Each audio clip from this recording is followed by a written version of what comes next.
बिस्मिल्लाहिर्रहमानिर्रहीम। आज दुनिया की तारीख का एक अनोखा वाक़या हुआ है। बैठने वाले जो हजरात हैं वो सुप्रीम कोर्ट के जज के बराबर उनकी मराहत हैं और उन्होंने तारीख बदल दी है।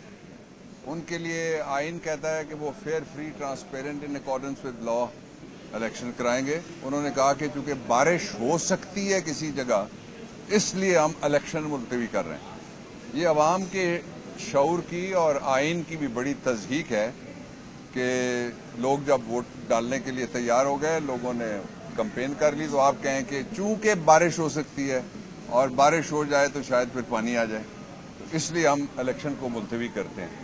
मेरे ख्याल में इसका सुप्रीम कोर्ट ऑफ पाकिस्तान को नोटिस लेना चाहिए कि सुप्रीम कोर्ट ऑफ पाकिस्तान के पास ये पावर है, आर्टिकल 187 में, 184(3) में भी है कि अगर कोई इदारा इनएक्शन करता है या गलत एक्शन करता है, दोनों सूरतों में बेशुमार दफ़ा पहले भी सुओ मोटो हुए हैं और सुओ मोटो 1 ऑफ 2022 इसकी जिंदा मिसाल है कि कोई गलत काम ना करे, इस पर भी सुओ मोटो हो गया था।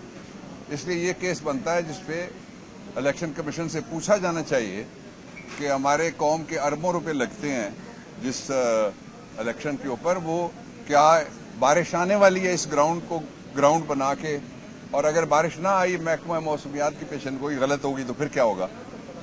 एक दूसरा ये कि इंशाअल्लाह यहाँ मैं भी हूँ, मुझे प्राइम मिनिस्टर ने कहा कि आप यहाँ पहुँचे, इमरान खान साहब ने, और कल पाकिस्तान तहरीक इंसाफ की गवर्नमेंट बनेगी। ये गवर्नमेंट के 2 एजेंडा आइटम्स हैं। सबसे पहला लोगों के लिए रिलीफ। हमने शुरू किया था, लंगर खाना बंद हो गया, हमने शुरू की थी पनाहगाहें बंद हो गई, हमने शुरू की थी एहसास प्रोग्राम के जरिए घरों तक पैसे पहुंचाना बंद हो गया है, हमने शुरू किया था कार्ड जिसके जरिए से 10 से 12 लाख रुपए एक आदमी को मिलते थे, सेहत कार्ड के, वो बंद हो गए। ये सारा कुछ फिर इंशाअल्लाह जो गवर्नमेंट आएगी। और दूसरा इसका हिस्सा होगा rule of law. Any questions? अच्छा सर, क्वेश्चन ये है कि जो सुप्रीम कोर्ट ऑफ पाकिस्तान की जानिब से अहकामात दिए गए थे, अब कुछ कानूनदार इंटरप्रिटेशन ये कर रहे हैं कि जो सेकंड रन ऑफ होगा उसके अंदर वो 25 लोग शामिल नहीं होंगे, सेकंड रन ऑफ किया जाएगा और उसके बाद फिर तहरीक इंसाफ अदम एतमाद ला सकती है। तो इसके हवाले से नहीं, ये बड़ी पुरानी बात आप करें, ये 2 महीने पहले की बात है। ताज़ा सूरत हाल ये है कि जब मैं आपसे गुफ्तगू, आपने कहा था करो, मैंने कहा मैं बाहर को पहले अंदर से होके आता हूँ, उस वक्त नोटिफिकेशन आ गया इलेक्शन कमीशन ऑफ पाकिस्तान का, और उसमें जो मेरा आबाई इलाका है काहूटा, वहाँ पे हम रात 17 का इलेक्शन था, 12:01 पे 18 हो गई रात। मैं खुद वहाँ मौजूद था और वहाँ 4,500 से जो सीट हम जीत रहे थे, वो 6 घंटे के लिए उन्होंने कहा सिस्टम बैठ गया है, RTS रिजल्ट ट्रांसमिशन सिस्टम। तो उसके बाद 6 घंटे के बाद उन्होंने कहा कि 49 वोट हमारी गिनती जो दरवाजा बंद करके उन्होंने की, उस पर आप हार गए।